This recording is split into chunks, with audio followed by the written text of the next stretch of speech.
10:14. முதலில் மார்க் 10:14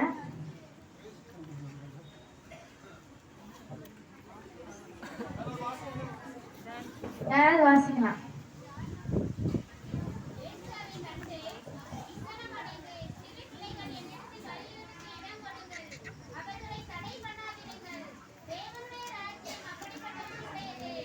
இங்க என்ன போட்டிருக்குன்னா, ஏசப்பா சொல்றாரு அவர்களை வந்து தடை பண்ணாதுங்கள், அப்படிப்பட்டவங்களுடைய தான் பரலோக ராஜ்யம். அப்ப வந்து விசனம் அடைந்து அப்படின்னு சொன்னா துக்கம் வேணும். ஏசப்பா சொல்றேன், எதுக்கு அப்படி சொல்றீங்க? சின்ன பிள்ளைங்க தானே, அவங்களை காயப்படுத்தாதீங்க. அவங்க வந்து என்னை சேர்த்துக் கொள்கிறவங்க வந்து ஏசப்பாவை வந்து சேர்த்துக் கொள்கிற என்ன சொல்றாங்கன்னா, அப்படிப்பட்டவங்களுக்கு தான் பரலோக ராஜ்யம் அப்படிங்கிறத சொல்றாங்க.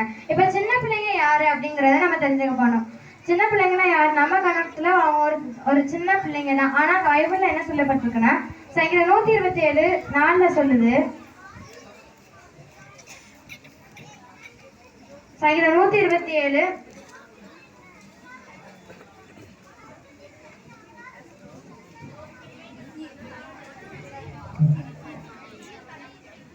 இங்க என்ன சொல்லியிருக்குன்னா, பிள்ளைங்க கத்தரால் வரும் சுதந்திரம். கத்தரால் வரும் சுதந்திரம் சொன்னா கத்தரால் கிடைக்கிற ஆசீர்வாதம். ஆசீர்வாதம் நம்ம தலைமுறை நம்மளுக்கு என்றென்றைக்கு நம்ம கூட இருக்குது. இது வந்து நம்மளுக்கு டீப்பா பார்க்கணும்னா, நம்ம 2 நாள் ஆரம்பத்துல ஒரு சின்ன பொண்ணு இருக்காங்க. அவங்கள பத்தி இப்ப பார்ப்போமா? அந்த பொண்ணு என்ன பண்றாங்க அப்படின்னு சொன்னா, அந்த நாகமான ஒருத்தர் இருக்காரு. அவங்களோட வேலை பார்க்குற ஒரு அடிமை பெண் தான் இஸ்ரவேல்ல இருந்து வந்திருக்காங்க. அவங்க பேர் தான் வந்து அந்த சின்ன பெண். அந்த சின்ன பெண் என்ன பண்றாங்கன்னா, தன் நாகமான வந்து பெரிய எவ்வளவு படைத்தலைவனா இருந்தாலும் வெளியில தான் படைத்தலைவன், உள்ள வந்து பார்த்தா ஃபுல்லா வியாதியா இருக்கு. ஆனா அவன் என்ன செய்யறான், வெளிலதான் நல்லவனா இருக்கான், ஆனா வந்து உள்ள வந்து ரொம்ப கஷ்டமா இருக்குது. அவன் வந்து ரொம்ப கஷ்டப்படுறான். அப்ப வந்து அந்த சின்ன பொண்ணு சொல்றான், என்ன நம்ம தலைவர் இப்படி இருக்காரு, ஐயோ நம்மளுக்கு இப்படி கஷ்டமா இருக்கு, நம்ம குடும்பத்துல இப்படி இருக்கணுமா அப்படின்னு சொல்லிட்டு அவங்க என்ன செய்யறாங்கன்னா, அந்த சின்ன பொண்ணு சொல்றா, எஜமான்ட்ட போய் சொல்றா, எங்க ஊர்ல இஸ்ரவேல்ல நீங்க என்னை கூட்டிட்டு வந்தீங்கன்னா அந்த ஊர்ல இருந்து ஒரு பாஸ்டர் இருக்காரு, அந்த பாஸ்டர் ஜெபம் பண்ணா எல்லாரும் சரியாயிடும் அப்படிங்கிறத சொல்றாங்க. சரின்னு சொல்லிட்டு இவருக்கும் வந்து போறாரு. பாஸ்டர் தேடி போறாரு. தேடி போயிட்டு அங்க இஸ்ரவேல்ல போய் பாஸ்டர் பார்த்துறாரு. பாஸ்டர் பார்த்தாலே பாஸ்டர் சொல்லிடுறாரு, 7 முறை நீ போய் யோர்தான் நதியில முங்குறானா இதெல்லாம் சரியாகுமா அப்படின்னு சொல்லிட்டாரு. அப்ப அவருக்கு கோவம் வந்துருது. என்னடா இது, நம்ம இவ்வளவு பெரிய இதா இருந்தது, அவர் நமக்கு கொஞ்சம் கூட இதா இல்லாம ஜோமான கூட இல்லை, 7 நேரம் போய் சும்மா முங்க சொல்றாரு அப்படின்னு சொல்லிட்டு அவர் கோபமும் வருது. ஆனால் அவர் என்ன செய்யறாரு, சரி கத்த சொல்லிட்டாரு, கத்தரை உபவாசம் சொல்லிட்டாருன்னு சொல்லிட்டு அவரும் போயிட்டு முங்குறாரு. 6ஆம் தடவை வரைக்கும் முங்கி பார்க்கறாரு யோர்தான்ல. அப்போ ஒரு அற்புதம் கூட நடக்கல. அவருக்கு அப்போ வந்து ஒரு கோபம் வருது. அவர் ஊழியர்களை வந்து சொல்றாரு, என்னப்பா இது, அவர் சும்மா சொல்லிட்டு போறாரா, என்ன விளையாட்டா நினைக்கிறாரா, இல்ல நான் எவ்வளவு கஷ்டப்பட்டு இங்க இருந்து வந்தேன், எவ்வளவு கஷ்டப்பட்டு அவரை செஞ்சேன், ஆனா எனக்கு ஒரு அற்புதமா நடக்கல அப்படின்னு சொல்லும் போது, ஆனா கடைசியில அவன் வந்து அந்த வேலைக்காரங்களாம் சொன்னாங்க, ஒரு வாட்டி ட்ரை பண்ணி பாருங்களேன், நடந்துச்சா என்ன பண்ணுவீங்க அப்படின்னு சொல்லும் போது கடைசி 7ஆம் முறை முங்குறாரு. அப்ப குழந்தை தோல் போல மாறுது. அந்த வசனத்தை கூட வாசிக்கலாமே. 2 ராஜாக்கள் 5ஆம் அதிகாரம் 14ஆம் வசனம். அப்பொழுது அவன் இறங்கி தேவனுடைய மனுஷன் வார்த்தையின்படியே யோர்தானில் 7 தரம் முழுகின போது அவன் மாம்சம் ஒரு சிறு பிள்ளையின் மாம்சத்தை போல மாறி அவன் சுத்தமானான். இங்க என்ன போட்டிருக்குன்னு சொன்னா, அவனுடைய மாம்சம் சிறுபிள்ளை. அப்ப சிறுபிள்ளைன்னு சொன்னா ஒரு சின்ன குழந்தை எப்படி பிறந்ததுல இருந்து இருக்குமோ அதே போல தோல் வரும். அப்ப சின்ன பிள்ளை, இது யாரு, ஒரு சின்ன பிள்ளை. அவ என்ன செய்யறான்னா, கத்தருக்கு பயந்து சின்ன பிள்ளையிலே சண்டே கிளாஸ் போயிருக்கலாம். சின்ன பிள்ளையிலே கத்தரை பத்தி சண்டே கிளாஸ் சொல்லி கொடுத்துருப்பாங்க. யாரு ஏசப்பானா யாரு அப்படிங்கிறத சொல்லிப்பாங்க. ஏசப்பா அவங்க கஷ்டப்படுறவங்களுக்கு ஏசப்பா பத்தி சொல்லி நம்ம உதவி செய்யணும் அப்படிலாம் சொல்லியிருப்பாங்க. அப்படிதான் இந்த பிள்ளையும் சண்டே கிளாஸ்க்கு போய் அதை வந்து கத்துக்கிட்டு வசனம் படிச்சுதான் இருந்திருக்கா. அப்படி இருந்துதான் இந்த ஊழியத்தை அவன் செஞ்சிருக்கா. இப்படி செஞ்சதுனால எவ்வளவு பெரிய அற்புதம் நடந்திருக்க பாத்தீங்களா.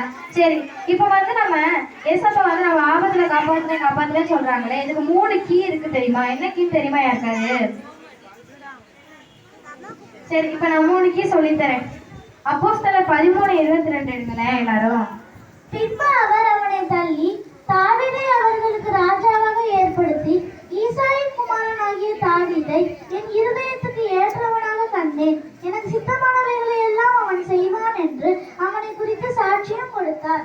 இப்ப இங்க என்ன சொல்லியிருக்குன்னா, தாவீதை பத்தி சொல்லியிருக்கு. தாவீது வந்து ஏசப்பாக்கு சின்ன பிள்ளையிலேருந்து அவருடைய இருதயத்துக்கு ஏற்ற பிள்ளையா, பிரியமான பிள்ளையா இருக்கிறான். இதுல முதல் கீ என்னன்னு சொன்னா, ஏசப்பாக்கு இருதயத்துக்கு நம்ம பிரியமான பிள்ளைங்களா கீழ்ப்படிஞ்சு உண்மையா வசனம் படிச்சு தினந்தோறும் கத்தரை தேடி வேலை வாசிச்சு சண்டே கிளாஸ் போகணும், அடம் பிடிக்க கூடாது, எல்லாத்தையும் நம்ம விட்டு கொடுக்கணும். இந்த காரியங்கள் நமக்குள்ள இருந்தா நம்ம வந்து ஏசப்பா நம்ம ஆபத்துல இருந்து காப்பாற்றுவாங்க.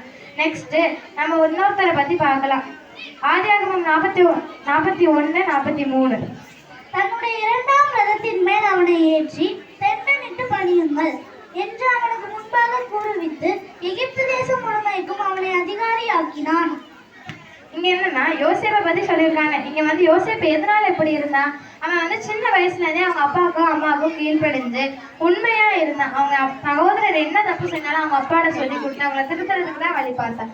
அதே மாதிரி ஒவ்வொரு பிரச்சனைகளும் அவன் வாழ்க்கைக்குள்ள வந்தாலும் அவன் அந்த உண்மையை மட்டும் வரைக்காம உண்மை யாருக்காகவும் மாறாம உண்மையாவே எப்போதுமே இருந்தான். அது போலதான் யோசேப்பு இருந்தது போல நம்மளும் இருக்கணும். இதான் 2வது ஃபர்ஸ்ட் வந்து தேவனுடைய இருதயத்துக்கு நம்ம பிரியமான பிள்ளைகளா இருக்கணும். 2வது உண்மையான பிள்ளைகளா இருக்கணும். Next Esther 2:18 வாசிப்போமே.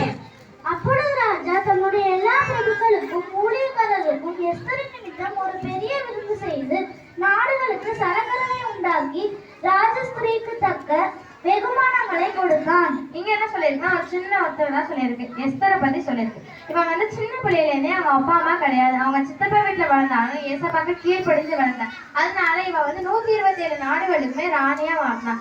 ஒரு கீழ்ப்படுறதுனால எவ்வளவு பெரிய விளைவுகள் நடக்குது பாத்தீங்களா?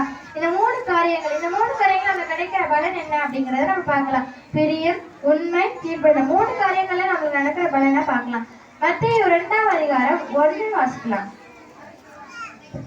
ஏரோது ராஜாவின் நாட்களில் யூதேயாவில் உள்ள பெத்லகேமில் இயேசு பிறந்த பொழுது கிழக்கிலிருந்து சாஸ்திரிகள் எருசலேமுக்கு வந்து. இங்க என்ன சொல்லிருக்குன்னா, ஏரோது ராஜா வந்து ராஜாவா இருக்கும்போது ஏசப்பா பிறக்க போறது தெரியப்படுது. அதுக்கப்புறம் 13ஆம் வசனத்தை வாசிக்கலாம். அவர்கள் போன பின்பு கர்த்தருடைய தூதன் சொப்பனத்தில் யோசேப்புக்கு காணப்பட்டு, ஏரோது பிள்ளையை கொலை செய்து தேடுவான். ஆதலால் நீ எழுந்து பிள்ளையையும் அதன் தாயையும் கூட்டிக் கொண்டு எகிப்துக்கு ஓடிப்போய் நான் உனக்கு சொல்லும் வரைக்கும் அங்கே இரு என்றான். இங்க என்ன தெரியுதுன்னா, இப்ப வந்து ஏரோது வந்து அந்த இயேசுவை வந்து கொல்ல நினைக்கிறான். இப்ப சின்ன வயசுல இவன் நினைக்கும் போது அந்த வந்து ஏரோது ராஜா வந்து நினைக்கும் போது இந்த 3 நமக்குள்ள இருக்குது. அந்த கீழே அந்த ஏசப்பாக்குள்ள இருந்தனால உண்மை, பிரியம், கீழ்ப்படி இந்த 3 நமக்குள்ள இருக்கிறதுனால ஏசப்பா எந்த கஷ்ட வேலையினாலும் நம்ம தப்பிச்சு ஆபத்துக்குலாம் நம்மளை வந்து காப்பாற்றுவார். இந்த 3 என்னன்னா பிரியம், உண்மை, கீழ்ப்படிதல். இந்த 3 இருந்தா எல்லா ஆபத்துல இருந்து நம்மளை ஏசப்பா கஷ்ட வேலையில இருந்து நம்மள வந்து நடத்துவாங்க.